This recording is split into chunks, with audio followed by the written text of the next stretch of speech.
Why do bad hits happen? Yep. Shot placement and why bad hits happen. Yep. What you guys learned. Yeah, it's a good topic. The failures really stick with you when it comes to hitting and losing animals. That stuff you never forget about. Scar you. There's so many different things that go into taking a shot on an animal that are so much different than shooting at a target. Experience helps a lot, but you can't. The only way to get that is through multiple failures and making mistakes through time and kind of taking your lumps.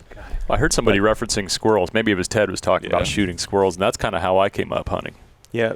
Well, Ted was just saying. Before I could legally deer hunt, I bow hunted squirrels for 4 years. Yeah, and he said he's like, when I was shooting squirrels and then I went to a deer, he's like, it was so much easier. It's like shooting a tank on a tennis court. Yeah. Well, as far as shot placement goes, what have you messed up, and why did it happen? Make bad shots. Before I started really breaking the animals down and started thinking about it, most of the stuff was high hits.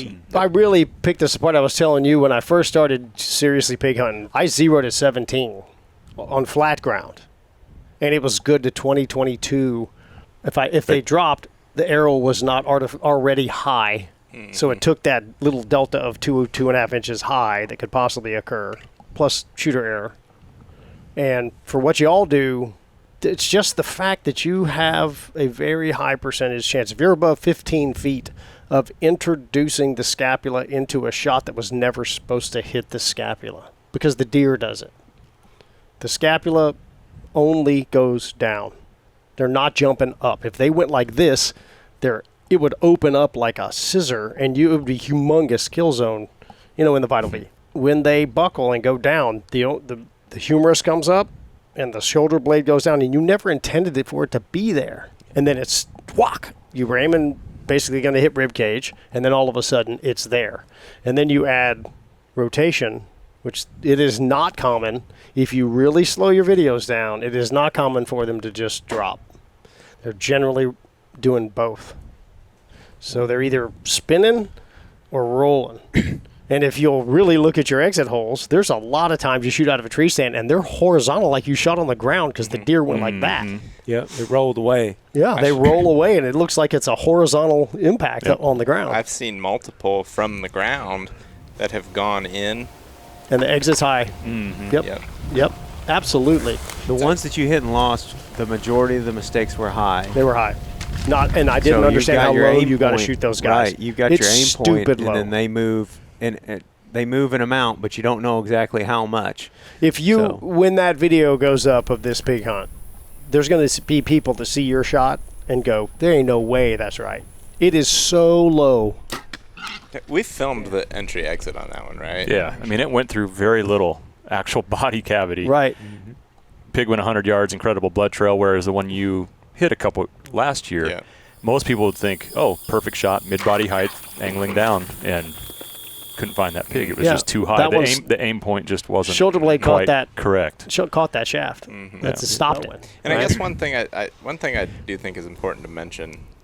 We're talking about pigs here. Yeah, it's not pig specific. we need to make sure to clarify that. I wanted to go there too. That this is a deer hunting audience. But I also think all these same things apply. I guess is why I bring that up. I just don't want people hearing us talk about pigs just be like, well, you're talking about pigs. I don't hunt pigs. I hunt deer. The losses that he's had on pigs with the bow, mainly 15 to 20 yards, 25 yards, tight shots. Known distance. Pigs have a very small kill zone that's a baseball to a softball at its largest point. Mm-hmm. It's hard to identify, and it's low, low, low. It sits so much lower than a deer. Mm-hmm. So that's the anatomy goes. I mean, we'll talk in depth about that on this podcast, but know that that's the situation here. Is like when you're dealing with pigs, you have a very low anatomy. Mm-hmm. It sits right on the deck. So if you shoot them like a deer through the middle of the body where you would double lung a deer, you are literally flirting with the top of the lungs and the scapula on a pig. Mm-hmm. And that's the exact hit that we've had trouble with down here. Y'all have learned. Yes. Right? When y'all first came, the first year y'all smashed them, but after that, it got a little bit sketchy, and a lot of the hits were too far back, kind of high, and they don't bleed. Yep. And it is what it is. They probably didn't make it. But going to the deer thing, you have an animal that has much longer legs. The pigs just move, but they have little bitty short legs. And so they really can't go that far. They tend to spin. Ted's pig rolled away from him. Like, he heard it coming. And his response was, I'm getting the hell out of here. And that's very common. But the deer, their legs are so long, and it's completely unpredictable which one's going to do what. Some of them take it like a champ. Some of them move half. I have this discussion a million times a year about people saying, well, the arrow's, 0.003 seconds faster. And I'm like, you don't know what's going to get in the way. It's the deer. Mm-hmm. There's no constant. It's not gravity. They are muscularly moving. And Grant Wood said this to me a long time ago. I was on the phone with him. He said, you have to realize we're hunting the best survivors. So you're shooting at something that is an elite level survivor, and then you don't know how much they're going to move. I have a whole video on that, and I showed a couple of guys from some of the pro guys who shoot really fast arrows completely missing. The deer's just standing there in the field, and then all of a sudden, whoo, it's out of the way. So the high hit was the problem. So how'd you fix it? You just aimed lower? You just put it lower on the elbow? I actually zeroed out of a tree stand. Okay. Found out, I'm not, when I go in the zone, I wasn't thinking hold lower. Like, you got to make that adjustment. You're not going to make the adjustment. So that's why I figured out that 17 out of my stands was perfect, and I didn't have to think. Mm-hmm. And I go straight to the elbow, and here it comes, right above the elbow, and it's coming, right? Yep. And they hardly ever stand still. Sure. It would be interesting for y'all to look through 40 of the deer y'all shot and see if any of them stand still. Oh, no, they rarely do. The question is whether or not, how close they are, if they react to it. They all are moving in some way, shape, or form, unless they're extremely distracted. Like, if it's a big buck and he's with a doe in heat or something, a decoy, they may not move as much. We've seen that occasionally. So the decoys keep them kind of... The one I shot a few years ago in Iowa, he just stood there and took it. He was so locked into the decoy. Yeah, he was still bristled up and everything. Oh yeah, he didn't even move. Even after he got shot, he was like 30 yards bound it a couple times. He was still focused. Same one with the deer that Jake killed in Kansas. That thing was so rutted up. He literally shot it. Then the deer bristled up like he was about to fight and fell over dead.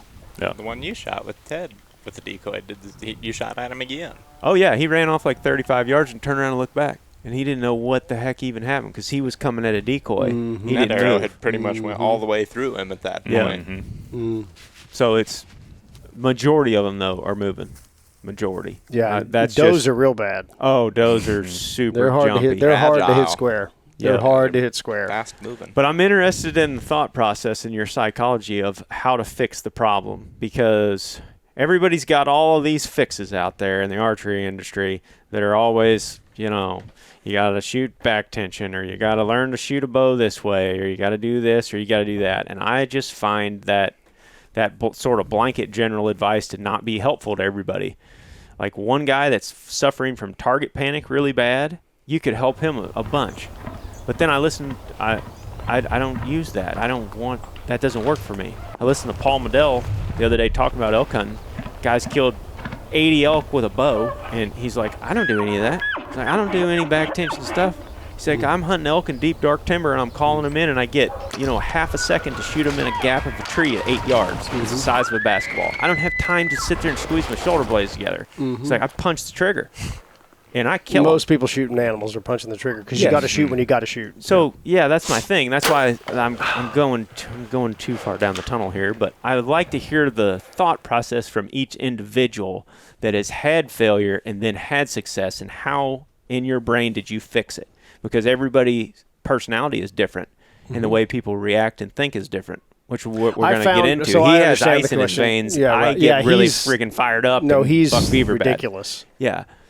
You're like Iceman. Yeah.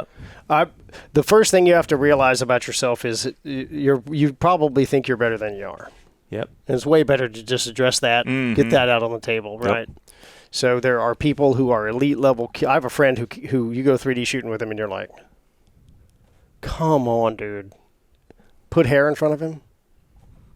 It's over. The dude is a meat axe, but he doesn't shoot that good, right? But he can flip it. And there's people who are just really good under the tension, and I don't think it's 5% of the population are great under the stress. That's good to be self-aware, because what I noticed is some of my buddies just following that blanket advice, and they would hit and lose stuff, and then their fix was to, okay, I got to practice more. Double down. So they were like shooting thousands of arrows in the summer. And I mean, like you said with the 3D example, they would wear a bag target out in a week. Mm-hmm. I mean, they would just be groups just tight. All of a sudden, week into season, they call and be like, hit and lost one last night, 14 yards, don't know what happened. Yeah. It's like they shot literally 1,000 arrows into an apple over the summer. Mm-hmm. Just excellent target It's shot. not the same stress, though. Not the You same. can miss. That's why it's so You can important for miss. you to understand your personality and how you deal with these situations. I think you should reverse engineer anything that doesn't work. Yep. And pick apart everything you're doing. I was Into the talking to Chris shoulder blade. about this because we were talking. I've had a couple of guys who've won statewide 3D tournaments and stuff like that, and out of the stand you were in last night just missed high. And he said, I think it goes to the training of shooting 3D. Mm-hmm. If you shoot a ton of 3D, and TAC is awesome, the vents are great, it's great for bow hunting. Do not misinterpret what I'm about to say. But if you do shoot at that spot that the target has told you is the magic spot, and it's vertically center, Even an inch or two. when too you high. go into, you're going to do your training when the wheels come off, and the biggest deer you've ever seen comes by. You are not going to think. You think you're going to do the calculus. You will not do the calculus. Your training will say, "That's right the in spot. center. Center That's what mass. I've been shooting." Yep. And you're going to be 3 inches back, and you're going to be too high, especially if they move. Yeah. Yeah, if your training is to shoot them where the 3D 12 ring is, you're going to aim there. Mm-hmm. It's just real simple psychology. That's And why I that's think when nowadays you look at our 3D targets and they're all punched out low and just Low. straight up Like- from the leg because we've gotten away from shooting for where the Yeah, the for pig score. came apart. Pig came Yeah, apart. yeah. I grabbed his front legs and he Yeah. snapped. No, because you've that- got the pig painted Yeah, because the way that it came from the factory is like, nah, this ain't right. Yeah. I have to paint this on where I have to paint the red heart here and everything so that you They're know pretty much exactly all where to that shoot. way, right? Like they're like I don't know that I've ever seen, unless the only targets I think I maybe have seen are when they have like the actual organs. On the back side. Yeah. Like, some to of see them where are it pretty exits, close. but- And those can be closer, Right. but the heart actually sits down lower. Mm-hmm. The lungs are more appropriate. I think a lot of people are under the misunderstanding as well that it's very rare to just heart shoot something. That's a great. The lungs are there. They go around most of the heart. Mm-hmm. And I think there's a misinterpretation that it's like literally puzzle pieces. This piece is here, and these are here, and these are here, and and it's not really true. The lungs actually encase the heart. Well, And let's talk about that for a minute because that's a part of this I wanted to get to. And I still want to go around the table and like talk about various mistakes and then how each of us has fixed them. But anatomy was going to be a big part of this. We look at that little picture of that pig's anatomy when we're here. At least I look at that thing 10 times a day when I'm here at the ranch, have for the last few years. Because anytime we come in or right before we go out, you take us over to that and look like, right here's where the heart is. please make the adjustment. Yes, here's where the heart is. Here's where the lungs are. Everybody Here's did where the it liver last is. night. Every shot was low, and everything was done. Yep. Exactly.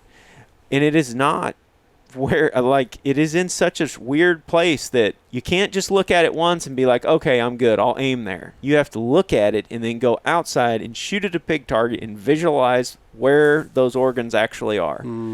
Because it's a big black object with not a lot of contour. It's full of hair. It's hard to be able to tell exactly where that spot is. I think that a lot of people make that mistake with anything they're hunting, especially deer and elk and stuff. Deer, And the turkeys when deer they're the bow tend to be exactly what I said, which is they're high. Yep. They're higher than You they need should to be more familiar with the exact anatomy, and Ryan Kirby does a good job of like those artistry drawings and stuff. With he's got them on his Instagram, and I think you can even buy the prints from his website. But his are. I've talked to him about that. He's like, dude, I took so much care to make sure that they were as anatomically correct as I could possibly get them. And that's real important stuff to study. And to have at your deer camper, to even have images of that on your phone. I mean, anytime somebody makes a hit on deer, it's like, well, show me where on this. If you don't have video, show me where you hit on this anatomically correct image of this deer. Mm-hmm. And then we can start to, I mean, that's what the trackers do. Anytime you talk to a dog tracker, they pull up that app.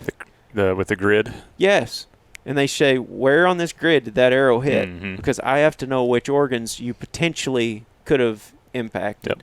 And most of the time, they'll tell you, most of the time the hunters aren't even thinking about that at all. They're just like, I hit him right behind the shoulder, or I hit him right where I was aiming. It's like, well, that doesn't matter if you were aiming. If the deer was quartering or something. Yeah, I hit him right where I was aiming. I made a perfect shot. Well, did you aim for the back of the lungs, or did you aim for the middle of the vitals? Well, if you hit him perfect, you probably wouldn't have the dog tracker there in the first place. That's right. Well, another misunderstanding about shooting back is anatomically, cardiovascularly, there are 3 lobes on the right and 2 on the left. If you hit the back of the lungs, it is a lethal shot. Okay? Not arguing that. If you hit the front of the lungs, it collapses the back. Not vice versa. Hitting the back of the lungs won't collapse No, it will eventually. Oh, okay. But they got to fill. But Is that what it you're takes saying? longer. Yeah. It fills it like it sure. takes a while to fill. So there's airway, lung pieces, right? You collapse the front, it is much more likely to affect the back, because the pressure is going to be coming out of the back and going out the hole you just made. You shoot the back, they deflate, and it will deflate the rest of it, but it's just not as abrupt. Secondarily, as you move away from the heart and get to the crease and get behind it, everything gets smaller. Lethal, yes. Pneumothorax, 100%. However, the airways are smaller. You're talking about getting down to microscopic level. Whereas if you cut off the bronchial, it goes right here and it splits. You cut this bronchial tube off, the whole lung is done. And there's way more. You're talking about like high pressure veins and arteries and stuff that coming off above Everything the heart. gets smaller as you go back in the animal. So the blood that's coming out of the animal is going to be isn't under as much pressure. Less and less. Yeah. Even if you hit, like, man, there's a lot of instances where we've hit the back of the lungs straight through both of them, and there was not much blood trail regardless of the broadhead. And I didn't know why. For the longest time, I just blamed the broadhead or whatever.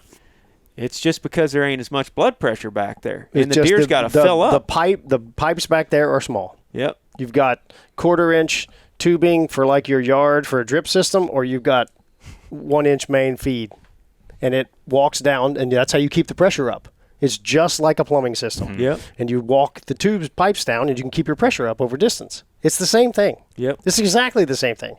And you honestly don't care if they bleed inside spraying or out. You cut one of them arteries off inside, and the shoulders are in the way, and it's filling up their, like, the blood's leaving their system. That's why y'all see a lot of deer hit right through the vital V above the elbow. One of them great passes were just like they're not there. They run about 30 and they start wobbling. The blood is leaving their legs. Literally, they're not wobbling. They're not losing their brain. Their body's saying brain and a heart and lungs. That's how we're going to survive. But their legs are working like there's only so much. It starts draining from the legs and they get wobbly. They can't walk. That's an optimal thing, because if they can't run, you don't have to track them as far. Right.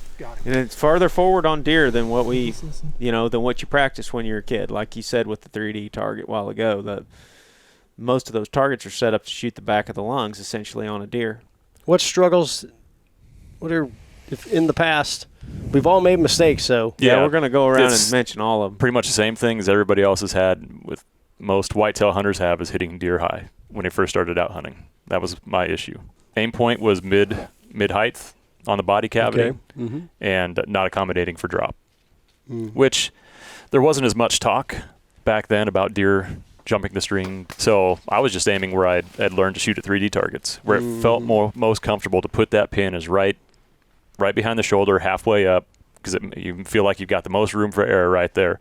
And the handful of deer that I've hit and lost over the years all dropped, and it just hit above the spine or way up in the scapula and stopped. I'm pretty convinced that this downward action of the scapula is a tremendous disruptor. You have a 28 or 30-inch long thing, and the minute it touches something moving sideways, the knock is going up.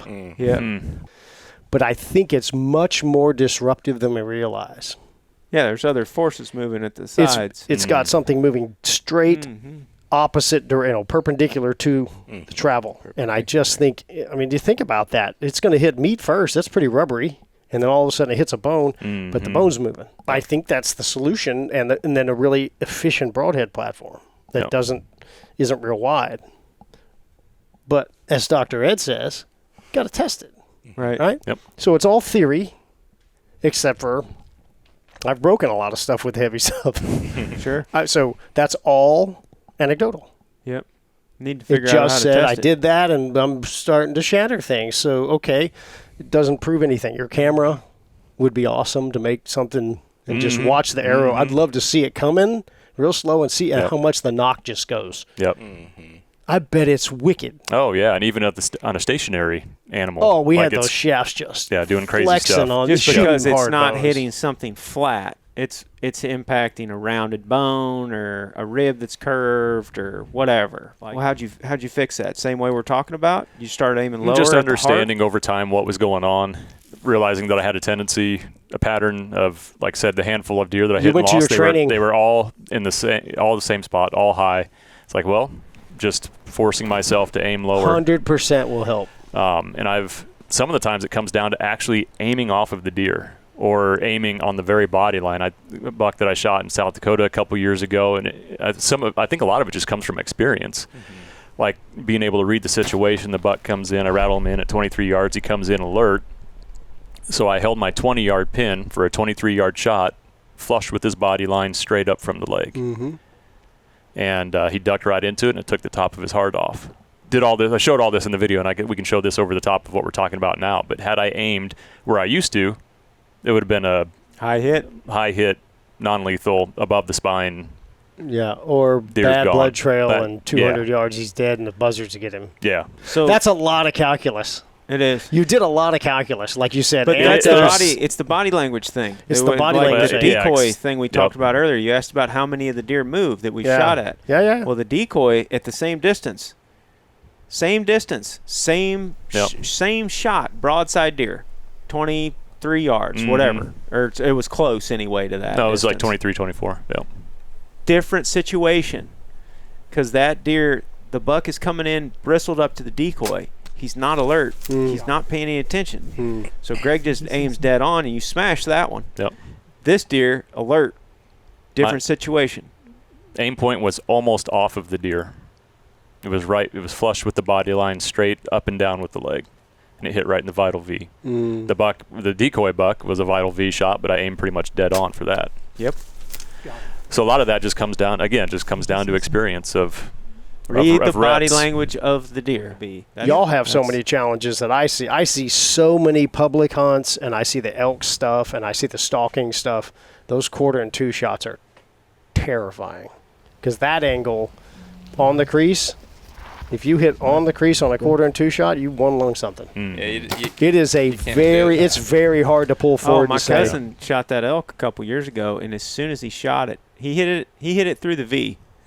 So it was in front of the crease, hit it through the V, but the elk was 1/4 and 2, and it happened so quick that he really didn't even realize it because he was already full draw. You got to remember, when an animal's moving through the timber, all the armchair quarterbacks out there watching that stuff on video. They'd never have done it. No. I got you. Or they're watching it after the fact on video. When you're the one shooting that animal, you've drawn back, and now your sight picture is looking through a peep in a sight as the deer is walking through, or the elk.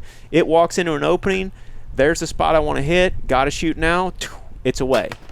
And then he hits this elk, buries to the fletch, and runs off. And he's like, I nailed him. And I'm like glued to the elk, like not paying attention to him celebrating because I'm like, that thing was 1/4 and 2. And then the elk stops at 40 yards and he don't fall over, and he's going, what's the deal? Why isn't he going down? And I'm zooming in, trying to find the exit because the elk turned around. Eventually I put the camera down and I looked through my binos and I could see the arrow coming out the other side. I could see the exit. I'm like, it's back. And he's like, there's no way it's back. I saw it go right through the V. I'm like, dude, he was 1/4 and 2. It's like, get another arrow on. like get ready to shoot him again. Now he flushed him pretty good. He dead centered the front lung and then might have barely nicked the back one I'm sure he liver. smashed the liver. Yes. Yeah. So that thing was dead on his feet, and he didn't make it but another 40 yards. But he lived for like 5 minutes. Yeah. So like the bull was standing there, and he was trying to get in position to get another shot at him. Eventually, the bull walked off. He couldn't get another shot at him, and the bull just kind of disappeared into some dark timber, and we just eased back. And we gave him like 5 hours. Like we called you on the phone. Yeah, Greg, that's smart. Because he didn't run. And he was just like beside himself. I'm like, hey man, it's all right. This is common. Yep. Like all of us have went through this same thing, where you think it's broadside and he's that close, and you just do it. It's bang, bang, bang. You make your shot, and you hit your spot, but it's quartering to. So the I've exit watched is a lot back. of those. It's hard to do the calculus. Not everybody's wired like him. I would be your cousin. I would. I'd have shot. Been there Right? plenty of times. But if they last look, night, as soon as we watched that footage, we're like, oh, he was actually slightly quartering away, and both of I us thought he was broadside. Perfectly Yeah. broadside. Yeah. And we've been sitting there watching him for 20 minutes. the pig he shot with me last year, the big one, was more quartering away than I realized, and his right leg was back, and the arrow went out of his neck. I think when you say you're looking through a peep sight, that helps me put into perspective how, because I mean, you are looking through. It's like you're going like this. You're looking at this That's a thing lot on harder a to see television in 4K footage, Right. a big That's screen. better than what and we you're see like, in real You can life. see all the detail of this animal and everything way closer than what you can see as a shooter from 20 yards, and you're like, why would you ever make that shot? It's like, better dude, leave a comment. you, I mean, yeah, put a sight and a peep in front of you and a bow, and then And he's day, shaking pump like adrenaline, crazy, yeah. and adrenaline and pumping. day 5, and Yes. tired, and all the other calculus that goes into this. It's like, I'm not trying to make excuses for it. I'm just saying, like, you do it long enough and this type of thing's going to happen. But the important thing is that we didn't lose our cool and just say, okay, he disappeared. He's dead up there. Let's go get him. Yeah, we could have bumped him then. and then he'd have gone. Right. Adrenaline would have kicked in, and he'd have gone. Yep. But we made every freaking mistake in the book when we were kids. All these that we're talking about. Like, Still didn't do. we didn't shoot lighted nocks. We shot deer at last light all the time at funky angles. We hit deer where we didn't know where we hit them. Just heard the arrow hit, and they're like, okay, it sounded good. We got blood. Let's give him an hour and go.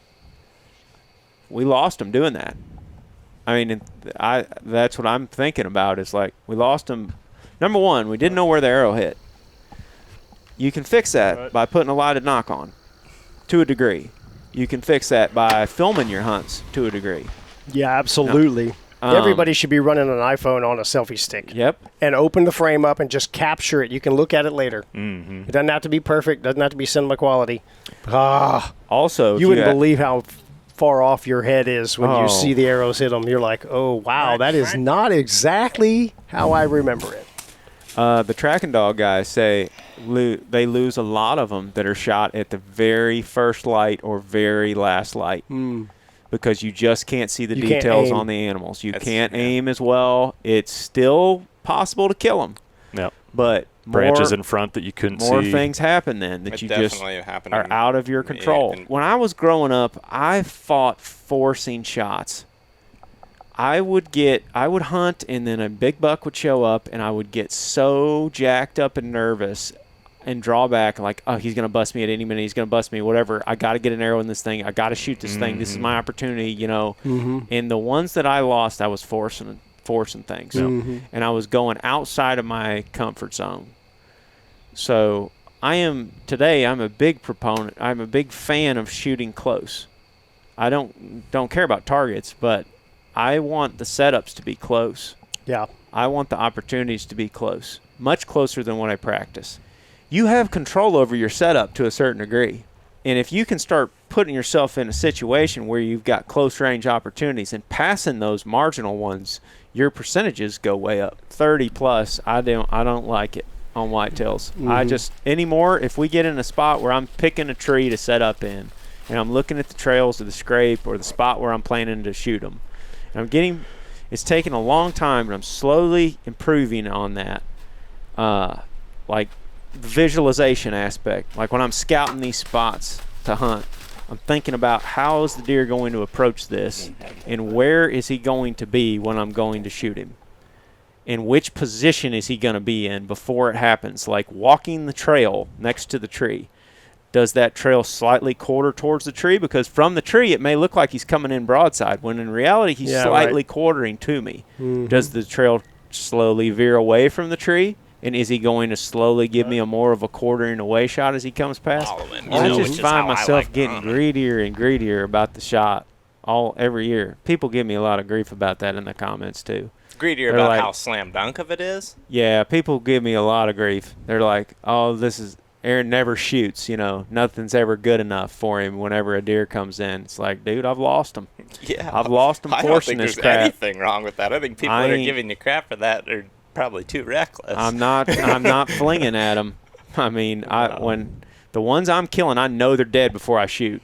Kind of to the beginning of the whole conversation. You have to figure out your strengths, your weaknesses, and the best scenario for your hunting style. It's okay to have different limits or expectations, and like just being honest with yourself and critically thinking after you've made the mistake. Like one thing that I wanted to mention before I forget, the forcing thing.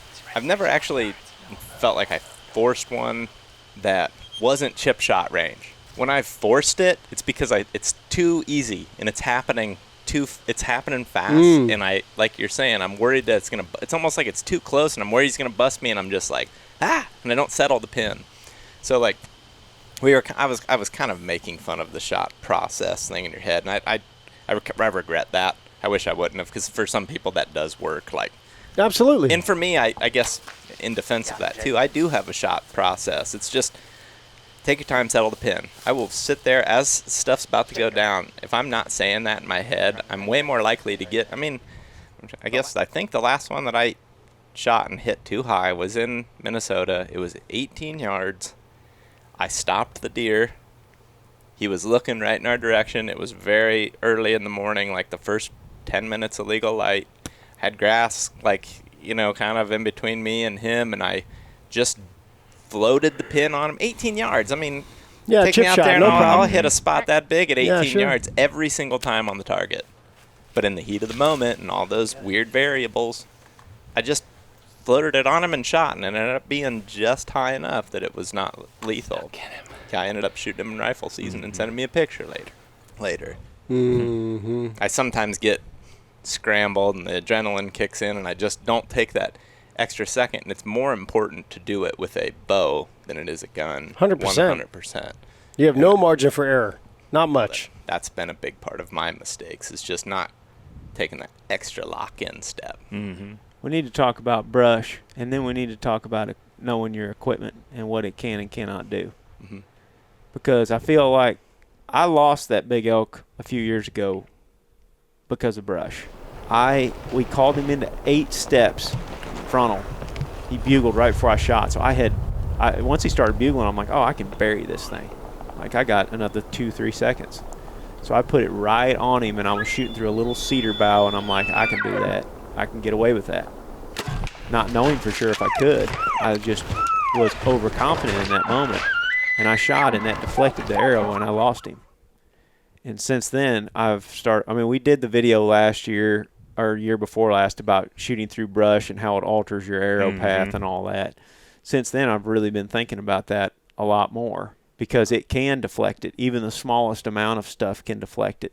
I think about that buck that you passed up that time, mainly because you had a mechanical on, and he came into 20 yards or whatever, and you were like, he's just got too much brush over him. Yeah, that's smart, though. You wouldn't shoot him. Mm-hmm. Like, that's knowing your equipment. Yep. Yes. That's okay. Mechanical aside, whatever you want to do. Yeah.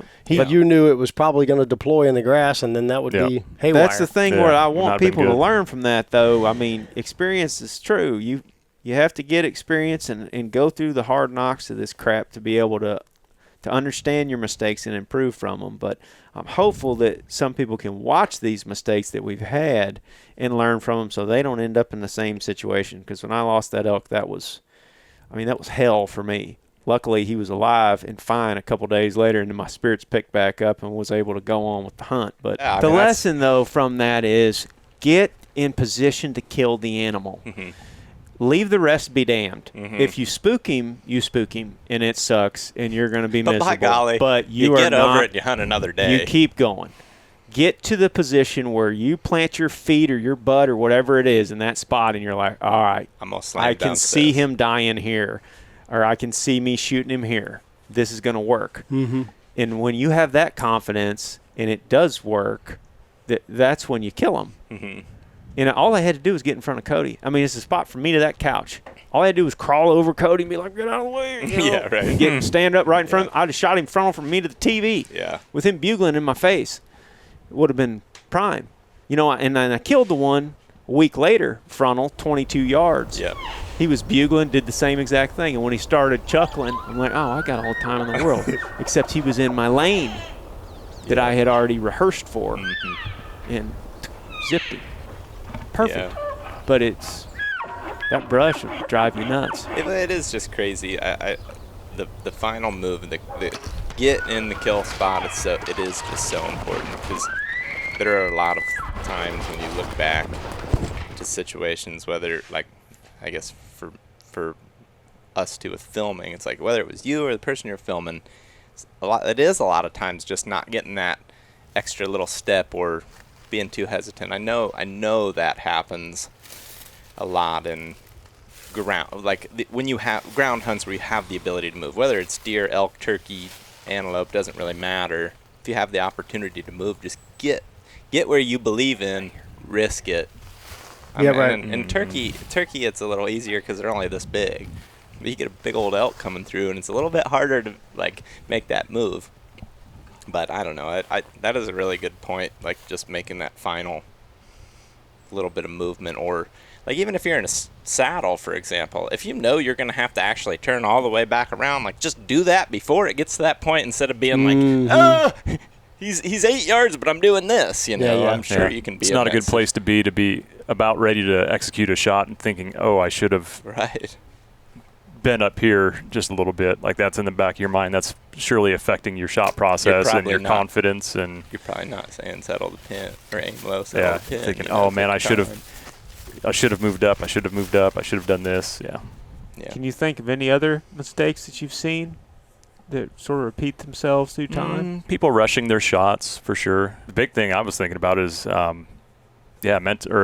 mental preparedness. I mean, for probably most of our viewers who are whitetail hunters from a stand or a saddle or something like that, is just taking the time to do the things we said. Draw your bow back, checking your equipment, make sure everything's good, ranging yardages, taking care of as many variables as possible before an encounter or shot ever happens. 100%. I have a question, Greg. How hard is your heart beating when one gets in there and you're getting ready to shoot It gets to check my heart rate. It's up 52 there. beats per minute. Yeah, it actually goes down. Right. No, I mean, listen to the microphones and stuff. Like my heart is racing. It's just the way I'm wired, I think, and probably has to do with Iceman. growing up squirrel hunting and stuff like that. Like just getting reps in when I was younger. You've shot way more deer. I think that's a big part of it that I see is like you've shot way more deer. You'll always have shot more deer than me. Like does specifically with a bow. I've honestly, I may have legitimately never shot a doe with my bow. And I know that's crazy to a guy That like is crazy you. to But we didn't Yeah. we just didn't like we didn't have the same hunting situations growing up, and Yeah. like to be honest, my grandpa was just straight up wouldn't let us shoot does a lot because he likes to see bigger numbers, big rams out there. Yeah. and he wants us to kill 8-point or bigger. You know what I mean? And like so, there was a lot of time. I mean, from the time I was in high school on, he would say until I moved away and didn't really hunt there anymore. He always said no does. Have you ever been in a situation where one came in and like you were so That's not true. I overcome have with shot 'em with buck my fever bow. Think and about just nervousness that it rattled your confidence? Not that I can think of. I can think of plenty Oh, where yeah. I was in like I literally could not even get the bow back. I was so freaking nervous. My I vision's was like- like, Oh, really? like the arrow would not. I Yeah. was using one of them old TM hunters. prong rests. Yes, and the arrow was falling off. I Yeah. could not keep it on there. I was like, "Oh my god!" And I'm cold anyway, you Yeah, know. And yeah. I literally could not even keep the arrow on there. I killed him, but It's only because he came in and started rubbing a tree and just acting like an idiot at 10 yards and gave me plenty of time to shoot him. Yeah. You but could I was collect yourself. Yes, and it was like, come on, get it together. And then I put my finger, like, let me put my finger up here, and I drew it back, and I got it all the way back, and then I got it down there on him and kind of got in position, and then boom, got him. But I can remember that several times, especially when I was younger, where I was so nervous that it was going to be hard. And I told you that was going to happen with that pig. Like, if a big one comes in here and it happens fast, I'm going to have a hard time. Like, I need But luckily we had like 20 whole minutes to like. And I'm calm lucky it I had down. you with me, because as soon as he showed up, I'm like, I need to start joking around with Zach right now. Because if I start joking around with him and like we're having fun and we're laughing about it, it's going to take the stress out of the situation for my brain, and I'm going to be way more apt to making a good shot That's funny. than I am if I get too fired At up. the time So I had zoomed out a few times and got you and the hog in the frame, and we were sitting there laughing. Yeah, definitely Taking the calmed pressure off a little bit. Yeah. I get nervous. Like, it's a different type of nervous, but I get the heart racing bad just the same as film when I'm filming. Yeah, sure. Yep. And I think that's just as important. When that goes away, we'll stop doing it. Right, exactly. And I mean, it is interesting though. Over time, I feel like there's certain things that I can do to like relax myself. I have a strategy in that when I can feel that's going overboard. I just think to myself, it's probably not going to happen, but if it does, take your time, aim low, settle the pin. Mm-hmm. And I just start kind of saying little things like that to myself, and probably not going to happen. For whatever reason, will just calm me right down. Like, not right down, I shouldn't say that. Brings me to a controllable level. Yeah, it's like, but when I think, well, it's probably not going to happen, it's just like, yeah. And let's be honest, a lot of times it doesn't, right? You start seeing him and it's like, yeah, he skirts out or he's just not in range. But you do that, take a deep breath, and kind of just try real hard to collect myself. And I mean, everybody is absolutely welcome to have whatever they want to say to themselves that does do that for them. But to me, a big part of it is just like take that. it's a major problem for a lot It's of people. really hard. I know guys that like they're smart, quick thinkers, but if you put them in that situation, they melt. Meltdown. Yeah. Like they That's can't. just people, they just though. can't. Some folks will tell you that they black out every single Yeah. time. Like Yeah. they literally don't remember it, and that's insane. I mean, that's crazy to me. But hey, we're all different. The like, thing that it's bothers kind of me, awesome. Like, what else makes you do that when you're sitting there? Right. What else makes you get your heart rate up when you're not moving around? You know what I mean? In that situation, experience builds confidence. When you're confident, you're able to control your emotion a little bit better. Yeah. And I think that's just something that we're all always trying to work towards getting better at, but you're never gonna be perfect. I mean, on that note, is there anything else you guys think about that people need to know about shooting animals? We Any could other talk about mistakes? this for days 7,000 and hours. days. Yeah. Any other mistakes that you want to mention, or no? Are we good? I feel like we've addressed quite a lot. We've covered some country. Yeah. And Nick's got turkey cooking, right? Nick's got turkey We cooking. got pigs to prepare to go hunt. Usually the first day is the lockout and the second one's a little snugger, but I think a couple people shooting this evening. well, then gun season opens tomorrow. So who knows what can happen. And then your guns come out. Yeah. Lead gonna fixes get the wild. lot of things. Our first gun That's season great. here in Texas. Yeah. Later on, everybody. Thanks, guys. Peace out.